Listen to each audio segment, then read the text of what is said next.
បងថ្ងៃនេះខ្ញុំមានសំណួរខ្លះៗចង់សួរពីបងពីរឿងរ៉ាវនៅពីក្រោយនៃការបង្កើតក្រុមហ៊ុន OPRDT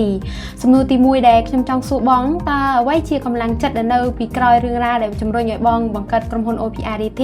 ហើយគោលបំណងអ្វីដើម្បីមកដោះស្រាយបញ្ហានៅក្នុងទីផ្សារឲ្យអតិថិជនបងអូខេអរគុណច្រើនបងនេះសម្រាប់សំណួរនេះចាអញ្ចឹងថ្ងៃនេះខ្ញុំមានឱកាសក្នុងការឆ្លើយសំណួរដែលជាទូទៅអាចនិយាយបានថាបងប្អូនដែលគាត់មានតម្រូវការចង់ទិញលក់ជួលចលនាទ្រព្យក៏តែងតែពិបាកក្នុងការរកភ្នាក់ងារដែលមានវិជ្ជាជីវៈណាចាអញ្ចឹងការកត្តាជំរុញដែលឲ្យនាងខ្ញុំបង្កើតក្រុមហ៊ុន OPI នេះឡើង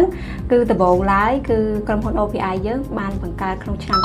2022ជាអំឡុងពេល COVID ចាអំឡុងពេលនោះគឺយើងឃើញថាតម្រូវការលក់គឺមានការកើនឡើងចាដោយម្ចាស់ចលនាទ្រព្យនៅក្នុងក្រុងសៀមរាបយើងគឺឃើញមានការដាក់ស្លាកលក់ជាច្រើនចាហើយអំឡុងពេលនោះអតិថិជនដែលគាត់ជាអ្នកទិញគាត់នៅបណ្ដាខេត្តផ្សេងអញ្ចឹងមិនទាំងអ្នកទិញគឺគាត់មិនមែនផ្ដោតតែលើអ្នកសៀមរាបទិញសៀមរាបដូចគ្នាទេចាគឺគាត់នៅតាមបណ្ដាខេត្តផ្សេងដូចជាភ្នំពេញប៉ោយប៉ែតបាត់ដំបងកំពង់ធំអីផ្សេងគឺគាត់មានតម្រូវការចង់ទិញអចលនទ្រព្យនៅសៀមរាបចាអញ្ចឹងគឺធ្វើឲ្យ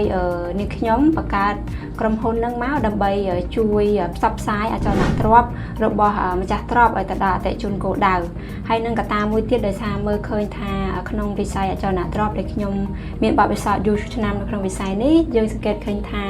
ក្នុងវិស័យហ្នឹងគឺការប្រកបវិជ្ជាជីវៈហ្នឹងវាអត់សូវមានវិជ្ជាជីវៈច្បាស់លាស់នឹងត្រឹមត្រូវទេចាអញ្ចឹងយើងជាក្រុមហ៊ុនដែលទទួលបានអាជ្ញាប័ណ្ណពីនាយកតកហើយក៏យើងជាអ្នកធ្វើកិច្ចការងារនេះគឺច្បាស់លាស់អញ្ចឹងគឺយើងចូលរួមក្នុងការជួយឲ្យវិស័យអចលនទ្រព្យនេះគឺទិញលក់ដោយមានឆ្លងកាត់ដែលអ្នកមានជំនាញវិជ្ជាជីវៈច្បាស់លាស់ត្រឹមត្រូវហើយនឹងជួយកាត់បន្ថយភាព